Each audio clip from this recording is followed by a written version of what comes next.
It's nice to be here. I'm really excited. The more I heard my colleagues in the faculty talking about, the more I'm getting excited about this course.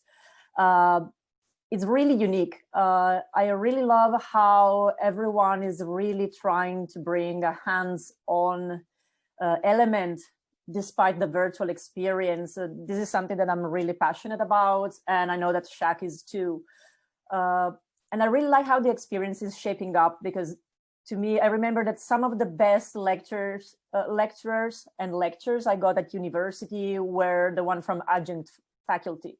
So guests, like someone who's really top of their game, get invited, just talk about something that is really at the edge of the art of the possible. And usually those were always the most exciting parts of a course when our teachers would bring someone like that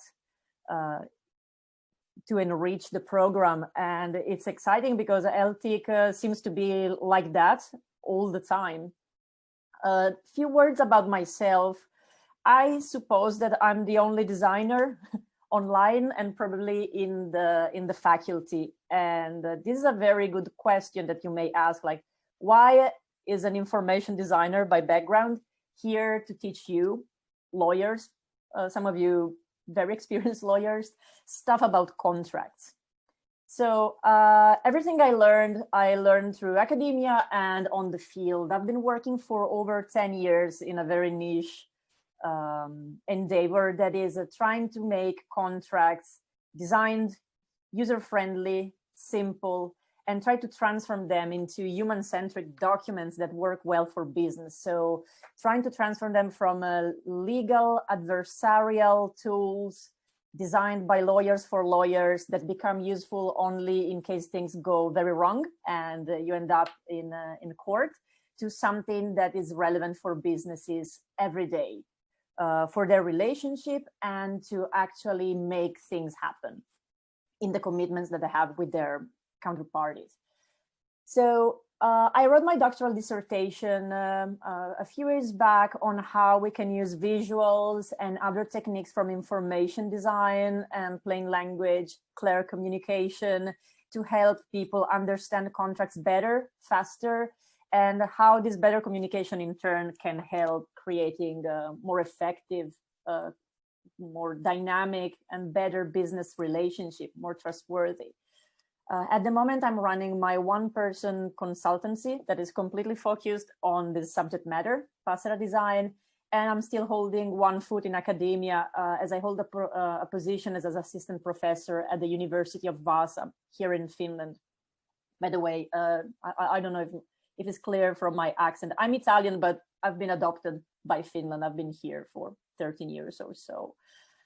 And at the moment, something that I'm also very passionate about, I collaborate a lot with the World of Commerce and Contracting, and I'm very honored and excited to be one of the creators and the curator of their contract design pattern library. And for those who will join my module and take my course, will definitely dig deeper into this resource. As I said before, I'm very passionate about learning by doing. Practical approach to teaching. In my past, I've been inventing and facilitating this workshop format called Legal Design Jam, that has been the first workshop aimed at prototyping real fast, real quick, real dirty legal documents to make them more human-centric and hands-on. And a small trivia, apparently I also accidentally invented the term legal design together with pioneers Margaret Hagan and Helena Hapio. But once again, this is another teaser. If you want to hear that story, please come to my course. So what are we going to cover in my mini course about contract design, which is part of the larger module hosted by World of Commerce and Contracting about contract innovation. It's going to be articulated in 3 sessions and they're going to be action-packed. So you're going to need to bring your pen, paper, and most importantly, the right attitude. And we're going to cover the basics of contract design. I want you to leave the course with an understanding of what are some of the techniques that you can use to start your simplification journey.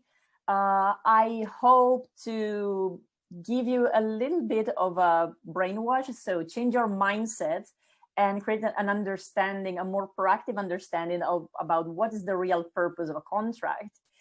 And I think that the pièce de résistance of the course is going to be the central workshop that is on contract design patterns. So these techniques I was talking about before. But if I have more generally summarize how we're going to approach this course, we're going to work first on mindset. So I said, we're going to set the record straight about what is the true purpose of a contract. What are the tangible benefits of designing strategically, very deliberately, contracts that people can actually read, understand, put into practice. A second goal for this course is inspiration.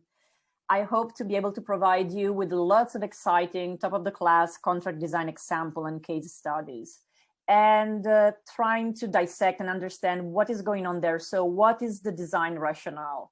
This is something very important when we're talking about design. Design is not only what you see, so the thin veneer, the aesthetic expression of what it is, but it's foremost how it works.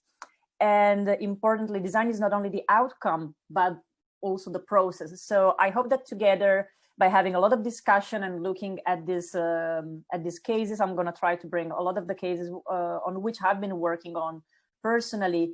We can discuss about the approach, the impact that they were able to achieve, and what's the design rationale. So you can borrow the best ideas to solve your own challenge. I already mentioned learning by doing, so we're going to learn effective and practical tools, techniques, approaches, and we'll immediately put them into action through plenty of exercises. And I believe this is really the only way to learn this stuff. There's no way for me to tell you exactly how to do it. I'm going to give you perhaps the principles and the inspiration, and I hope to help you build the creative confidence that you can do it yourself.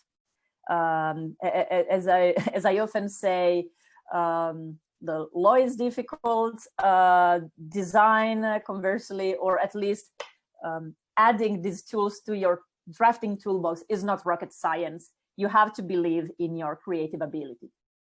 And last but not least, I would also like to take a big picture. So take a step back perhaps from contracts and look a little bit more generally at the human-centered design process. So what else with this mindset and approach and toolkit you can use to innovate? So what else in your practice or in the pain points of your clients, what else you can innovate, simplify, improve, and solve?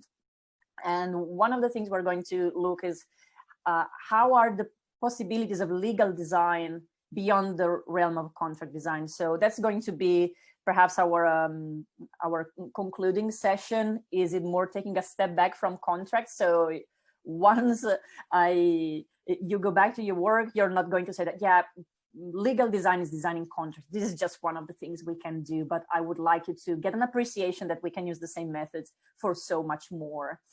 And yeah, I'm really hope to see you this spring. I'm really excited and really honored if I will be able to support you on this exciting innovation journey.